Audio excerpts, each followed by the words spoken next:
मुझे यकीन नहीं आ रहा कि तुमने मेरे साथ ऐसा क्यों किया, मुझे इतना बड़ा धोखा दिया। मैं तुम्हें जिंदगी भर माफ नहीं करूंगा। ऐसे रोती रहोगी तो मुझे पता कैसे चलेगा? कुछ बोलो ना, कुछ कहा है? मुझे खुद को उस पर मुसल्लत नहीं करना चाहिए। और मुझे भी तब इल्म हुआ जब मैंने रिपोर्ट्स देखी तो वो नेगेटिव थी। इंसान गुस्से में जज्बाती हो किस तरह की बातें कह देता है। तक हंगामा बर्पा कर चुकी होती। आज मेरे भाई का हाथ मेरे गिरबात है। दोस्तों ड्रामा सीरियल लाडली के आने वाले एपिसोड में आप लोग देखने वाले हैं। ये ड्रामा बहुत ही इंटरेस्टिंग बन चुका है। दोस्तों नाज़ो का तो अब खेल खत्म होने वाला है, क्योंकि उमर को अब सच्चाई मालूम हो जाएगी। उमर तो अब नाज़ो का यकीन तक नहीं करेगा, क्योंकि दोस्तों बहुत जल्द परवेज और हुस्ना दोबारा से नाज़ो के घर में आएंगी और दोस्तों सारी हकीकत उमर को बता देंगी। उमर पहले तो यकीन नहीं कर पाएगा, क्योंकि दोस्तों शुरू से ही उमर की आंखों पर नाज़ो की पट्टी बंधी हुई है। वो तो कुछ देख नहीं पाता अपनी बहन के अलावा। यहाँ पर दोस्तों तो यकीन करना थोड़ा सा मुश्किल होता है, लेकिन जब वो वीडियो और हुस्ना की बातें सुनता है तो सब हैरान रह जाते हैं। यहाँ पर उसकी वालदा फिर आकर कहती है, हाँ ये सब लाडली नाज़ो नहीं किया है, मैं उसके ऊपर पर्दा रखती आई थी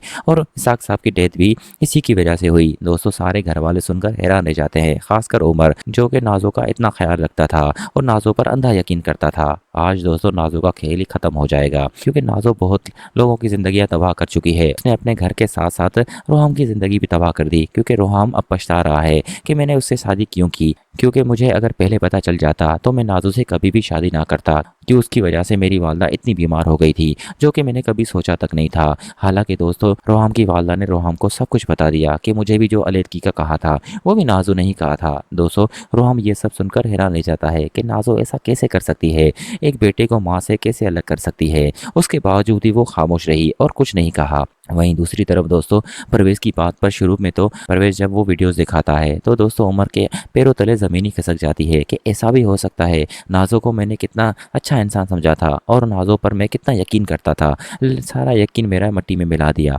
दोस्तों उमर बहुत शर्मिंदा होता है और अपनी बीवी से भी माफ़ी मांगता है, क्योंकि उसने सबसे ज़्यादा मरियम पर अत्याचार किए और जुल्म किया, तो माफ़ी तो बनती है। लेकिन दोस्तों माफ़ी मांगने से क्या होगा, सारी ज़िंदगी मरियम ने इतने जुल्म सहे हैं उमर की तरफ से, वो भी नाज़ो की वजह से। लेकिन दोस्तों जब माफ़ी का टाइम आएगा तो मरियम उसे माफ़ कर देगी, लेकिन परवेज उसे कहेगा अगर तुम अपने शौहर के साथ रहना चाहती हो तो मुझे कोई मसला नहीं है। वो हाथ जोड़कर अपनी बीवी मरियम को रोक लेगा और कहेगा प्लीज़ मुझे माफ़ कर दो और इस घर में रह जाओ, मैं तुम्हें अपनाने के लिए तैयार हूँ। मरियम पहले तो नहीं मानेगी, लेकिन अपनी शौहर की आंखों में आंसू देखेगी तो दोस्तों वो मोम हो जाएगी।